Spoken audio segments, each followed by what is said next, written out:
ஓம் ஸ்ரீ குருப்யோ நமக. ஹரஹர சங்கர ஜெய ஜெய சங்கர. தெய்வத்தின் குரல் இரண்டாம் பாகம். வேதத்தின் முடிவும் சங்கரரின் முடிவும் ஒன்றே என்கிற அத்தியாயத்தின் தொடர்ச்சி.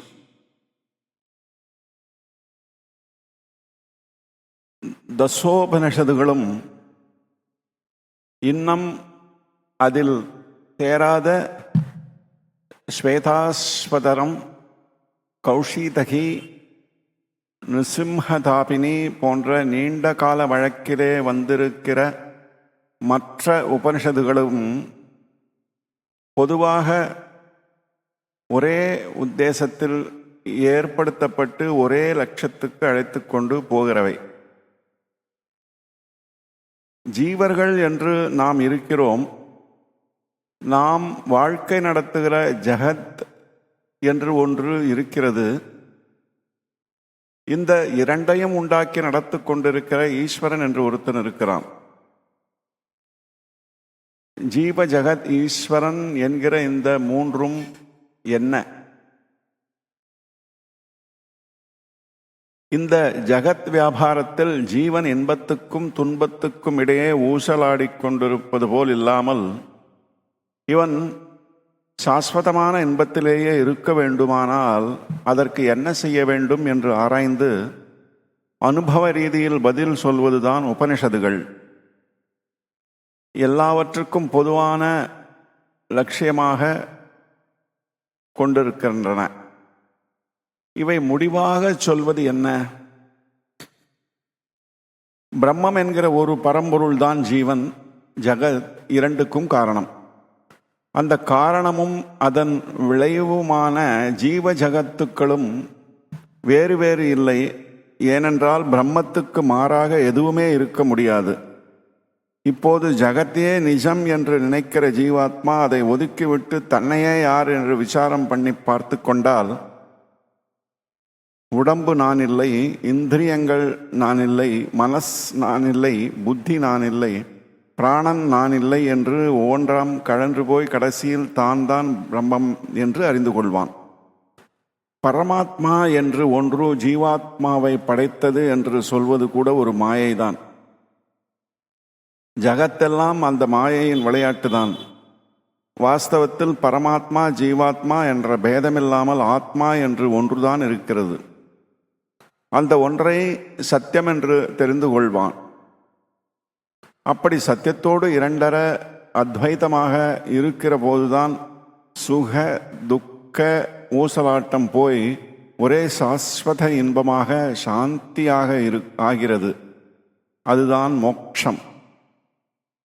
இருப்பது ஒன்றுதான், பார்ப்பது பலவாக இருந்தாலும் உள்ளது ஒன்றே என்று அனுபவத்தில் ஆக்கிக் கொள்ள வேண்டும். அதனால் சாஸ்வத சாந்தியை, சதானந்தத்தை பெற வேண்டும். இதுதான் உபனிஷதுகளின் லட்சியம். இப்படி நான் அத்வைத்தந்தான் வேதாந்தத்தின் முடிவான சித்தாந்தம் என்று சொன்னால் மற்ற துவைத விசிஷ்டாத்வைத சித்தாந்திகள் ஆக்ஷேபம் பண்ணக்கூடும். அந்த சித்தாந்தங்களின் பெரியவர்களும் இதே உபனிஷத்துகளுக்கு தான் பாஷ்யம் செய்திருக்கிறார்கள். தங்கள் தங்கள் கொள்கையே ஔபனிஷதமானது என்று அவர்கள் சொல்கிறார்கள். அதனால் அத்வைத்தம்தான் உபனிஷதுகளின் உபதேசம் என்றால் எப்படி நிற்பது, ஏற்பது? அத்வைத்தம் என்பது துவைத்தம், விசிஷ்டாத்வைத்தம் ஆகியவற்றையும் தழுவி முதல் படிகளில் ஒப்புக்கொள்கிறது என்பதை புரிந்து கொண்டால் இந்த ஆக்ஷேபனை வராது. உபனிஷதுகளில் அநேக விஷயங்கள் அத்வைத்தம், விசிஷ்டாத்வைத்தம், துவைத்தம் என்று சொல்லும்படியாக வேறு மாறுபட்டு இருக்கத்தான் செய்கின்றன. ஓரிடத்தில் ஜீவாத்மா வேறே, பரமாத்மா வேறே, பிரபஞ்சம் வேறே என்பதாகவும், இன்னோரிடத்தில் நான் என்கிற உயிர் ஜீவாத்மா, அந்த உயிருக்குள் உயிர் பரமாத்மா, எங்கும் நிறைந்திருக்கும்படியான பரமாத்மா இப்படி சர்வாந்தர்யாமியாக இருக்கிறார் என்பதாகவும், வேறு ஒரு இடத்தில் இரண்டும் ஒன்றுதான் என்பதாகவும் இப்படி அநேக வாக்கியங்கள் சொல்லப்பட்டிருக்கின்றன. ஆனாலும் உபனிஷதுகளில் நடுநடுவே சொல்லி இருக்கும்படியான சில வாக்கியங்களை எடுத்துக்கொண்டு ஒன்றுக்கொன்று விரோதம் போல் இருக்கிற விஷயங்கள் எல்லாம் முரணானவை அல்ல என்றும் அவை எல்லாமே சரிதான் என்றும் காட்டுகிறார்கள்.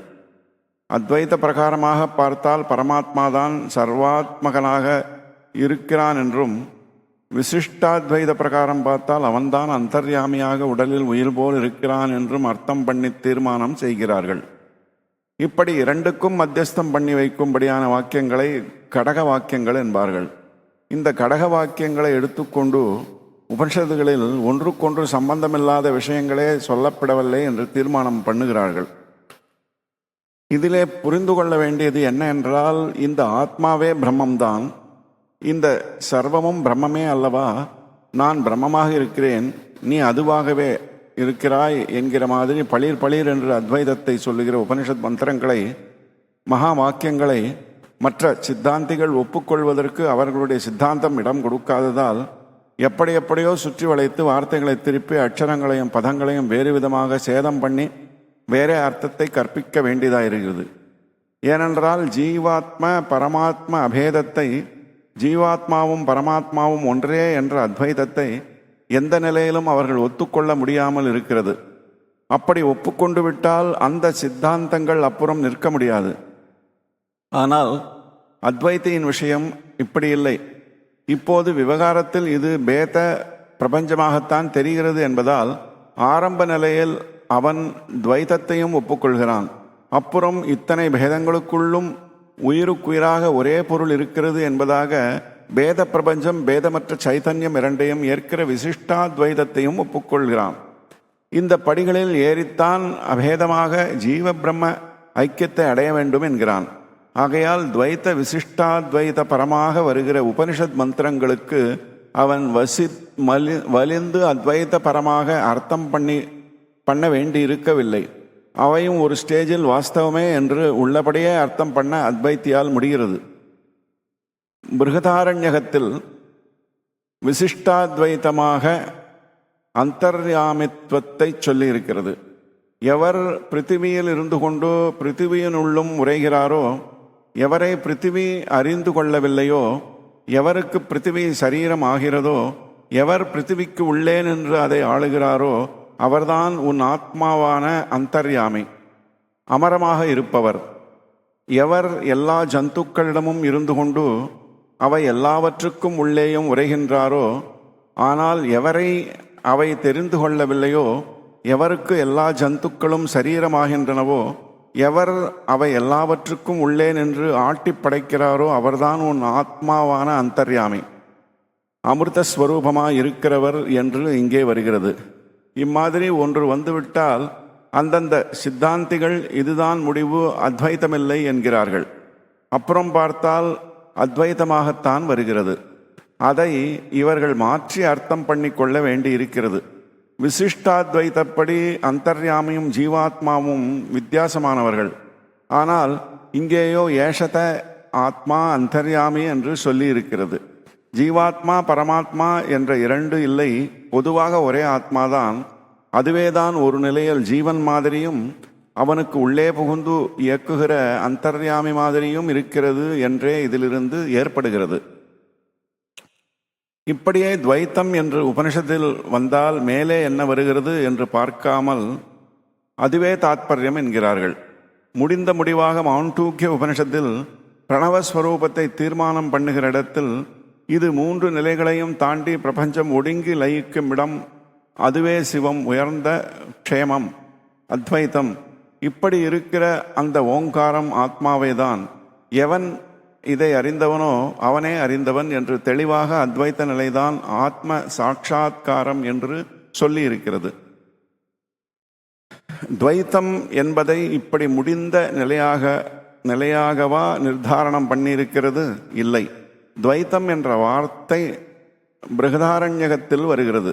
துவைத்தம் போல எந்த நிலை இருக்கிறதோ அந்த நிலையில்தான் ஒருத்தன் இன்னொன்றை முகர்கிறான், இன்னொன்றை பார்க்கிறான், இன்னொன்றை அறிகிறான்.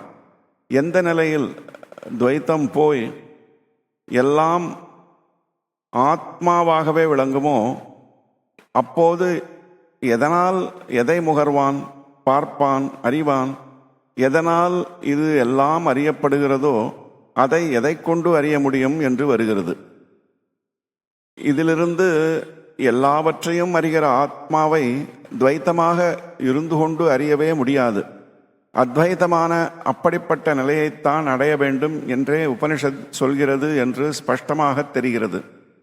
துவைத்தத்தை அது நிர்தாரணம் பண்ணவில்லை, நிலைநாட்டவில்லை. விவகாரத்தில் நடைமுறையில் எல்லாம் பேதப்பட்டு துவைத்தமாகவே தெரிந்தாலும் இந்த விவகாரம் நிஜமில்லை என்பதால்தான் எங்கே துவைத்தம் போல் இருக்கிறதோ எத்திர ஹி துவைத்தம் இவ பவதி என்று சொல்கிறது. துவைத்தமாகவே இருந்தால்தான் அது நிஜம். துவைத்தம் போல இருக்கிறது என்றால் அது நிஜமில்லை. வேறு நிஜமான ஒன்றுதான் இதுபோல தெரிகிறது என்றே அர்த்தமாகும். துவைத்தத்துக்கு வேறான ஒன்று என்றால் அது அத்வைத்தம்தான். அதனால் அத்வைத்தம்தான் நிஜம் ஒன்று என்று ஆகிறது. இதை ஒட்டிய எத்ரவா சர்வம் ஆத்மா ஏவ அபூத், அதாவது எப்பொழுது எல்லாம் ஆத்மாவாகவே ஆகிவிட்டதோ என்றும் அத்வைதத்தை சந்தேகமறச் சொல்லி இருக்கிறது. துவைத்தத்தைப் போல என்று சொல்லப்பட்டாலும் ஆத்மாவைப் போல என்றில்லை. போல என்ற இடத்தில் துவைத்தமும் ஆத்மாவாகவே ஆகிவிட்டதோ என்ற இடத்தில் அத்வைத்தமும் சொல்லப்படுகிறது. ஏவ என்று ஒரு பதம் அத்வைத்தமான ஆத்மாவை சொல்லும் இடத்தில் இருக்கிறது. ஒரு பதத்துக்கு பிறகு ஏவ வந்தால் அதற்கு மேலே முடிவாக வேறொன்று சொல்வதற்கில்லை என்று கொள்ள வேண்டும். ஆத்மா ஏவ என்ற இடத்தில் எல்லாம் ஆத்மாவாகவே ஆகிவிட்டதோ என்று சொல்லப்படுகிறது. ஆத்மாவாக என்று மட்டும் சொல்லாமல் ஆத்மாவாகவே என்பதனால் முடிவு ஆத்மஸ்வரூபமே என்று தெரிந்து கொள்ள வேண்டும். போல என்றால் தோற்றமே ஒழிய சத்தியமில்லை. அவனைப் போல என்றால் அவன் இல்லை என்று தெரிகிறது. ஆகவே துவைத்தம் போல என்றால் துவைத்தம் இல்லை என்பதுதான் சித்தாந்தம். நம்முடைய கண்ணுக்கு தோன்றுகிறது துவைத்தம், அது வெறும் தோற்றம். சாஸ்திரத்தை கொண்டு தெரிந்து கொள்வது அத்வைத்தம், அதுதான் சித்தாந்தம். சர்வம் ஆத்மைவ என்பதே சத்தியம். இங்கே ஆத்மா என்றிருக்கிறதே பரமாத்மா என்றல்லவா இருக்க வேண்டும் என்று கேட்கலாம். பரமாத்மா என்றால் அல்பாத்மா வேறு இருக்க வேண்டும். அப்படி ஒன்று இல்லை. ஆதலினால் பரமாத்மாவும் இல்லை, எல்லாம் ஒரே ஆத்மாதான். துவைத்த நிலையில்தான் பரமாத்மா ஜீவாத்மா என்று இரண்டாக சொல்வது அத்வைத்தமாக மாறினால் ஒரே ஆத்மாதான். இத்துடன் இந்த அத்தியாயத்தின் 2வது பகுதி முடிவு பெற்றது. இதன் தொடர்ச்சியை நாளை காண்போம். ஓம் சாந்தி சாந்தி சாந்தி.